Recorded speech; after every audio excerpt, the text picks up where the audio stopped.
The warning came at midnight. They're going to ambush you on live TV. Muhammad Ali could have cancelled, could have walked away.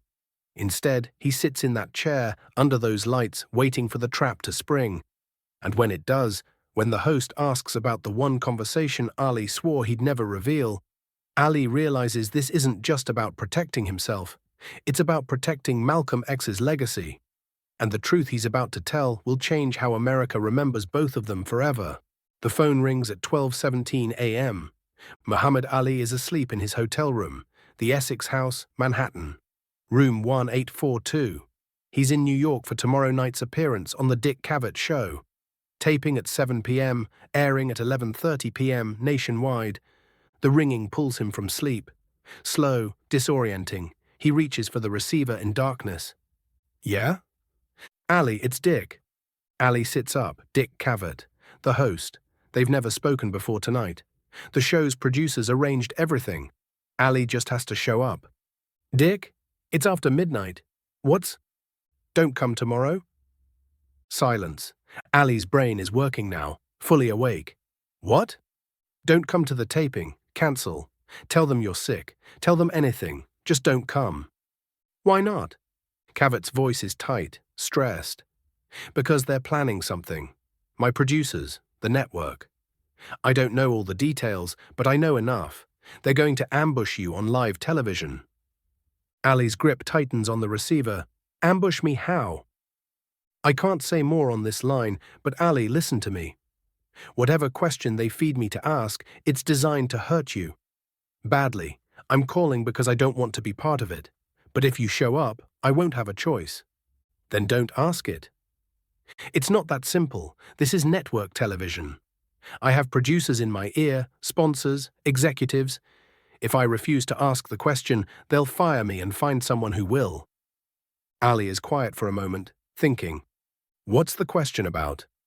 I don't know exactly, but I heard them mention 1964 and Malcolm X. Ali's blood goes cold. Ali, are you there? Yeah, I'm here. Cancel, please. Whatever they think they know, don't give them the chance to use it. Ali stares at the darkness of his hotel room. Through the window, Manhattan glitters, millions of lights, millions of people. 20 million will be watching tomorrow night. I'll think about it, Ali says. Don't think, just cancel. Thanks for the warning, Dick.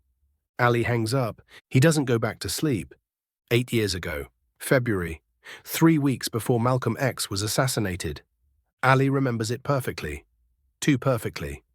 The kind of memory that doesn't fade because you've replayed it 1,000 times, 10,000. They met in a hotel room, Harlem. Malcolm had called him, said they needed to talk. Private, just the two of them. Ali went. Malcolm was different that night. Not the confident, fierce Malcolm everyone knew. He was tired, worried, looking over his shoulder. They talked for 2 hours.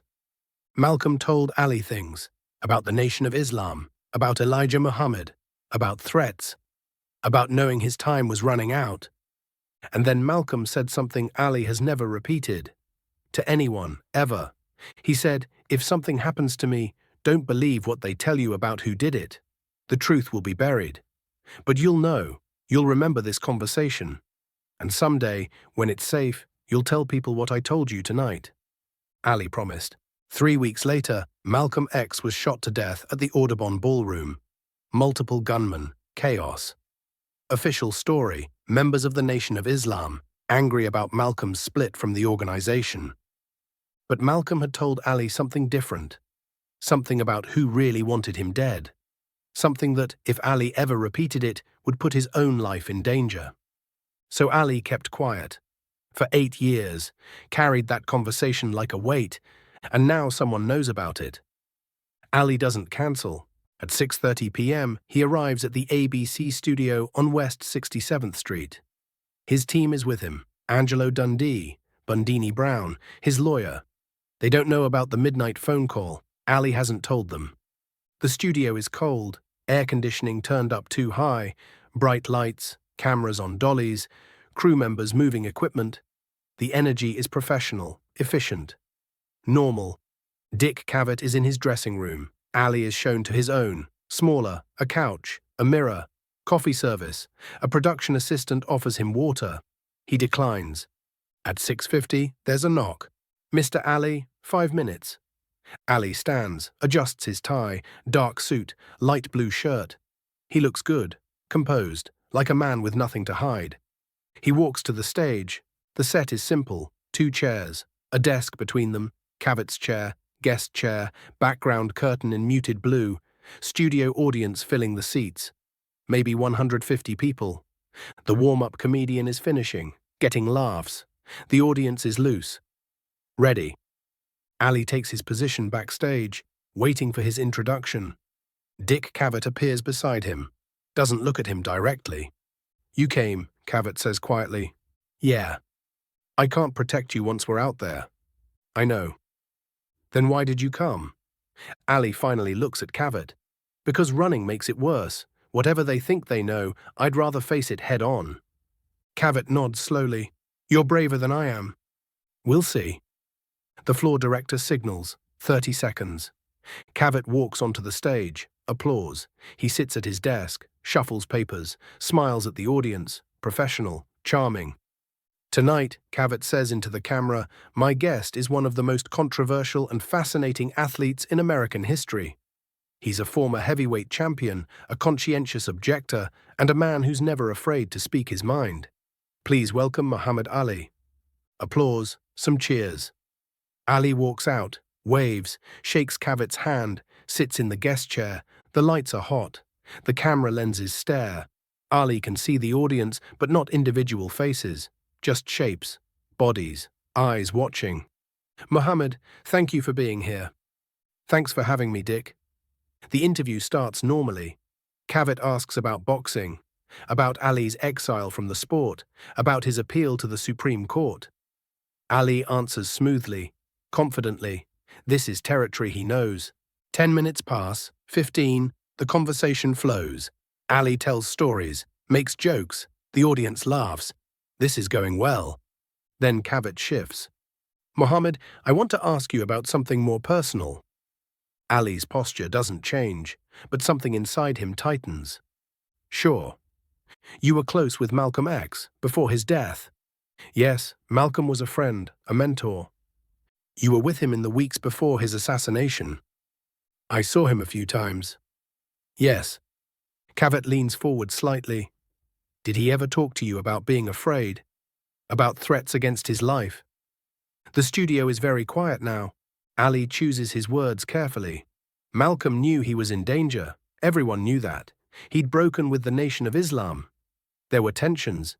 He talked about it publicly. But did he talk to you about it privately? "We talked about a lot of things." Cavett pauses.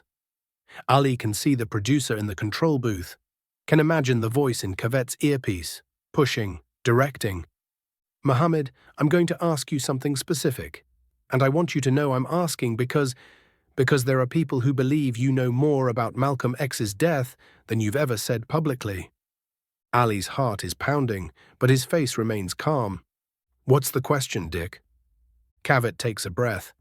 3 weeks before Malcolm X was killed, did you meet with him privately in a hotel room in Harlem? The air goes out of the studio. Ali stares at Cavett. How do they know this? Who told them? That meeting was secret, just him and Malcolm. No security, no witnesses, no one else was supposed to know. "Dick, I met with Malcolm several times. I can't remember specific. This was a specific meeting, February 1964. You talked for approximately 2 hours. And Malcolm told you something about who he believed was planning to kill him."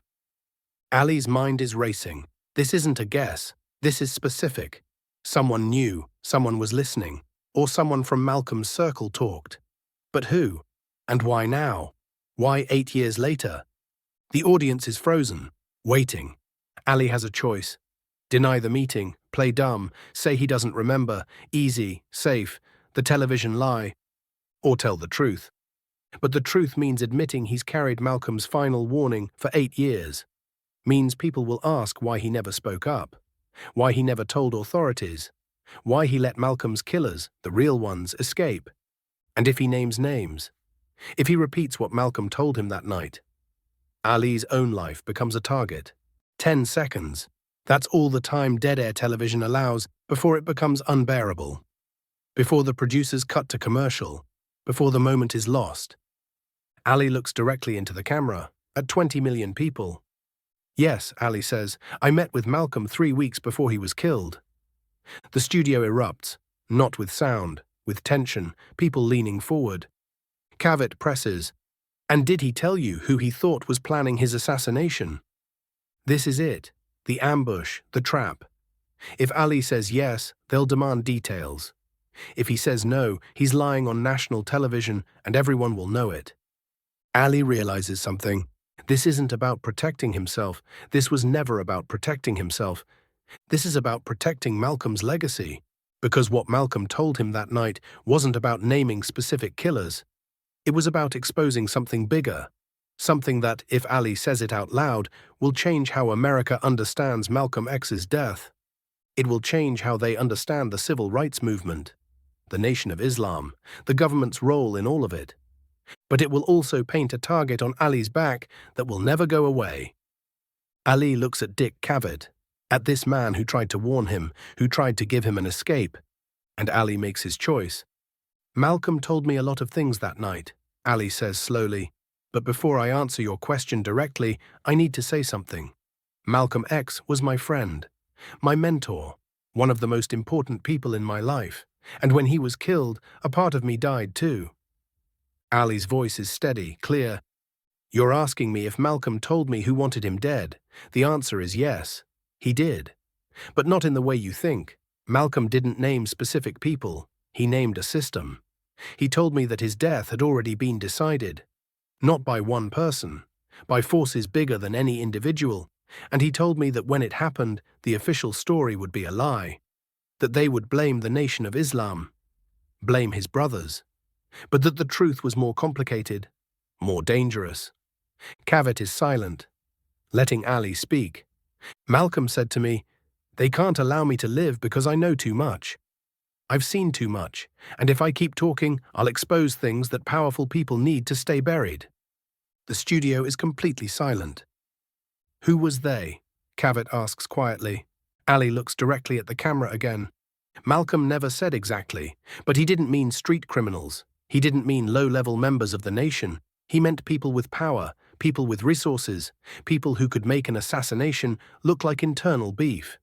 He said, when I'm gone, don't believe what they tell you. The truth will be buried. But someday, someone will uncover it. Ali pauses. I'm not saying I know who killed Malcolm X. I don't. I wasn't there. I didn't see it happen. But I am saying that Malcolm believed, and I believe, that his death was more than a religious dispute. It was a political elimination. Cavett leans back. That's a serious accusation. It's not an accusation. It's what Malcolm told me. And I'm telling you because for 8 years, I've carried this conversation alone. And I'm tired of carrying it. Malcolm wanted the truth to come out. Maybe this is how it starts. The cameras are still rolling. No one has cut to commercial. Why didn't you say this before? Cavett asks. Why wait 8 years? Because I was scared, Ali says simply. Still am. Malcolm was killed for what he knew, for what he might say. If I repeated his words, I put myself in the same position. So I stayed quiet. Kept my promise to remember, but didn't keep my promise to speak. Ali's voice gets stronger. But sitting here tonight, with you asking me this question, I realize silence is worse than fear. Malcolm didn't die so I could protect myself. He died trying to tell the truth. The least I can do is honor that, even if it costs me. Cavett is quiet for a long moment. Then he asks, what do you think this will cost you? I don't know, maybe nothing, maybe everything. But it's the right thing to do, and I've learned that doing the right thing is more important than doing the safe thing. The interview continues for another 10 minutes, but nothing else matters. That exchange, those words, will be what people remember, what gets replayed, what gets analyzed, what gets investigated. The show airs at 11:30 p.m. By midnight, the phone in Ali's hotel room is ringing non-stop. His lawyer, his team, press, friends, enemies. Everyone wants to know, did Ali just accuse the government of killing Malcolm X? Ali doesn't answer the phone. He sits in his room, alone, watching the city lights through the window. He thinks about Malcolm, about that conversation 8 years ago, about the promise he made, about the promise he's finally kept. And he wonders what comes next. The reaction is immediate and massive. The FBI opens a file on Ali. Again, his phones are tapped. Again, he's followed, surveilled, questioned. The Nation of Islam denounces him, calls him a traitor, says he's trying to blame others for what the nation admits its members did. Civil rights leaders are divided. Some praise Ali for speaking out. Others say he's reckless, irresponsible, making accusations without proof. The press goes into a frenzy. Investigative journalists start digging, looking for evidence to support or refute what Ali said. Congressional committees get involved. Want to question Ali, want to know what else Malcolm told him, want details, names, proof. Ali's life becomes chaos, but something else happens too. People start coming forward, former FBI agents, former government officials, people who worked in intelligence during the 1960s. They start talking, anonymously at first, then publicly. Documents surface, memos, surveillance reports, evidence that Malcolm X was being monitored extensively before his death, that there were informants close to him, that certain agencies knew an assassination was being planned and did nothing to stop it. It takes years, decades, but slowly the truth Malcolm described starts to emerge. Not all of it, not completely, but enough to prove he wasn't paranoid, wasn't imagining threats, was actually targeted by forces beyond the Nation of Islam. And Ali's interview, that moment when he chose truth over safety, becomes part of the historical record. Evidence that someone close to Malcolm knew, someone remembered, someone finally spoke. In 1992, 20 years after the Cavett interview, Ali is asked about that night. He's older now, Parkinson's disease has affected his speech, but his mind is sharp. "Do you regret what you said?" the interviewer asks. Ali shakes his head slowly. "No." "Even though it put you in danger?" "Malcolm was already in danger. I was just scared, finally stopped being scared." "What made you decide to tell the truth that night?" Ali thinks for a long moment. "I realized something sitting in that chair, under those lights. With that camera on me, I realized that Malcolm didn't die so I could stay silent. He died trying to wake people up, trying to tell them the truth, and if I stayed quiet, I was helping bury him twice, once in the ground, once in history." "Do you think you kept your promise to him?"